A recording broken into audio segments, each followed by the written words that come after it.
ini ada namanya Profesor Dr. Aswanto SMM MSc DFM, panjang gelarnya, dan alhamdulillah dia berakhlak mulia ya karena tidak mau disetir.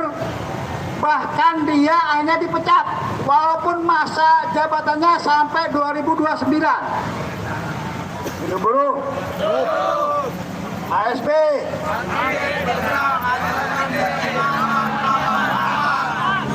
Ada yang buruh.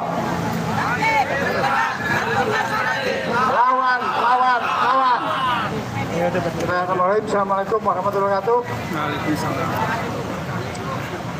Ya, pertama harus dijelaskan dulu ya. Tadi sudah dijelaskan di awal kenapa hanya 5 yang dipampang.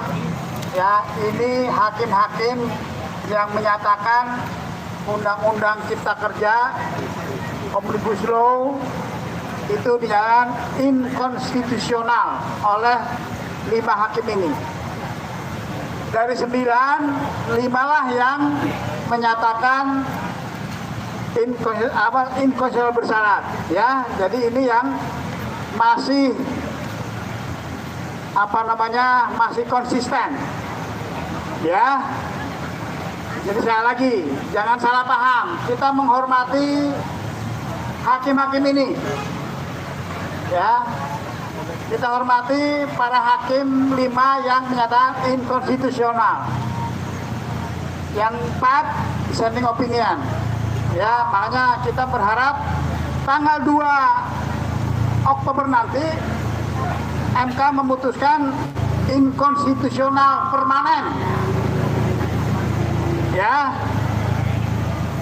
perlu saya ingatkan kawan-kawan, dari 5 hakim ini, itu yang menurut anggota DPR tidak menurut DPR. Ada 1 orang kemudian dipecat oleh DPR karena tidak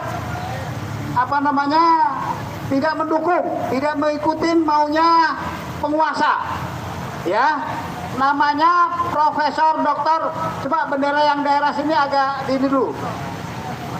Jangan benderanya agak diturunin dulu, biar tahu ya. Mohon teman-teman SPN benderanya diturunin ya. Jadi Bapak, ini ada namanya Profesor Dr. Aswanto SMM MSc DFM, panjang gelarnya, dan alhamdulillah dia berakhlak mulia ya karena tidak mau disetir. Bahkan dia hanya dipecat walaupun masa jabatannya sampai 2029. Ya, ini yang Profesor Dr. Aswanto ini diberhentikan oleh DPR. Jelas alasannya, karena sering tidak membela pemerintah, tidak membela DPR, kira-kira begitu ya. Ini makanya kita khawatir nanti yang tadinya 5 lawan 4. Jadi keputusan kemarin teman-teman, keputusan kemarin itu MK ada 9 hakim konstitusi. Dari 9 ini 5 menyatakan inkonstitusional, 4 menyatakan konstitusional, kira-kira gitu. Karena 5 lawan 4 maka kalah, maka Undang-Undang Cipta Kerja nomor 11 tahun 2020 dinyatakan inkonstitusional. Itu ya. Nah, kami khawatir memang terus terang bahwa karena yang satu diganti oleh namanya Dr. Guntur Hamzah, ya. Nah, dia nggak tahu kemana nanti tanggal 2 ini. Tapi kami berharap dari 4 yang dissenting opinion harusnya hari Senin mestinya akan bergabung dengan yang 5 orang ini menyatakan inkonstitusional permanen. Begitu. Kenapa? Pertama, pemerintah dikasih waktu 2 tahun untuk memperbaiki. Tapi ternyata pemerintah dalam 2 tahun tidak membuat apa-apa. Serikat tidak dilibatkan, semua rakyat tidak dilibatkan. Ya, dia justru melawan Perpu.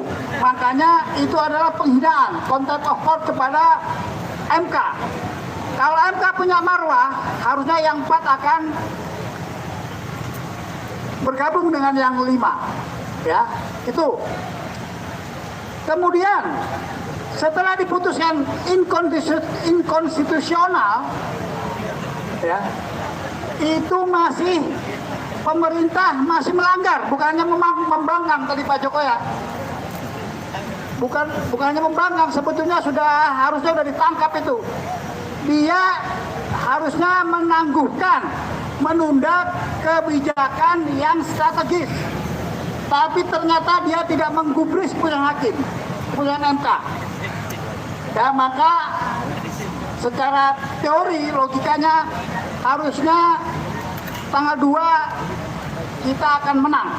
Mudah-mudahan Allah mengaminkan kita, mengabulkan doa kita, ya.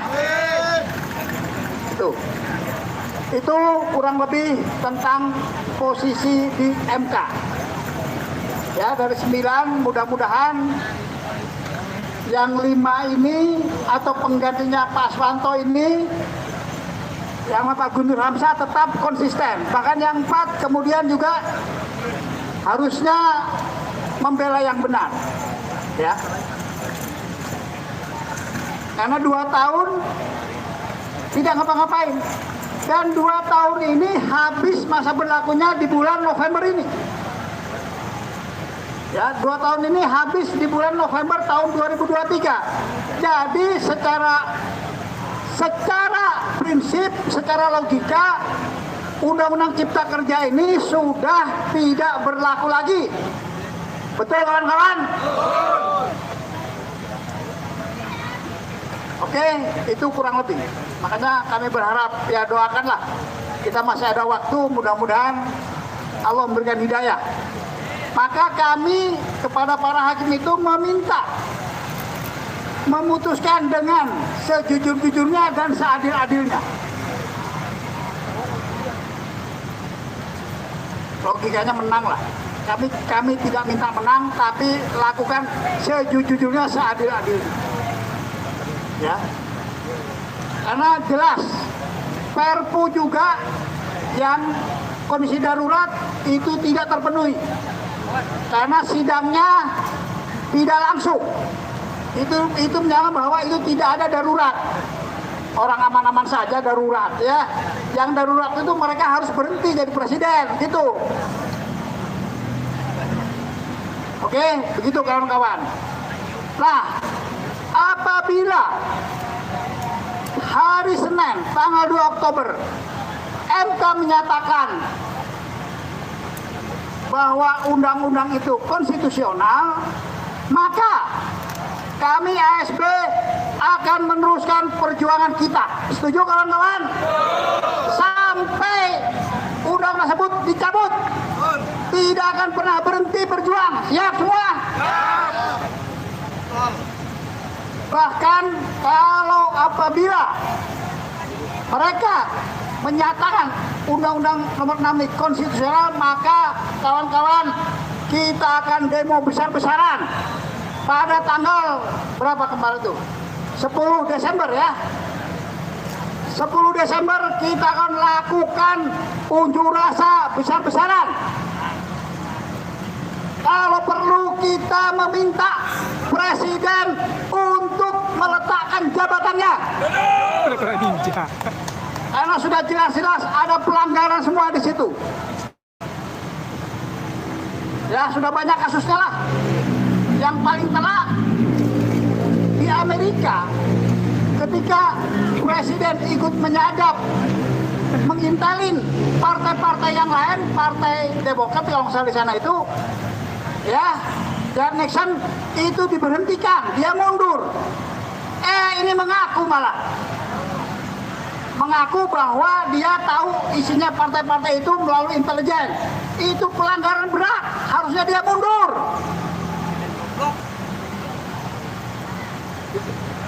Nggak tahu Indonesia ini hukumnya nggak jelas. Makanya kita ASB harus ikut menegakkan konstitusi. Siap semua? Ya, jadi sekali lagi kepada kawan-kawan, persiapkan apabila Senin MK tidak bisa membuat keputusan yang adil, ya yang jelas, itu mah tidak perlu bersidang kawan-kawan. Sudah kelihatan, sudah jelas salahnya, ya sudah tertangkap tangan lah kalau bahasanya. Maka tanggal 10 Desember kita akan demo besar-besaran. Kita akan ajak seluruh elemen bangsa ini, termasuk korban Rempang, orang Melayu, orang Jawa, orang Sunda, semuanya harus ikut demo, kira-kira begitu, menuntut agar konstitusi dihormati oleh penguasa republik ini. Kalau tidak, terpaksa kami akan minta Pak Presiden atau Pak Lurah untuk meletakkan jabatannya. Kita kasih jadi RT saja lah, cukup. Oke, saya pikir begitu kawan-kawan. Terima kasih. Wassalamualaikum warahmatullahi wabarakatuh.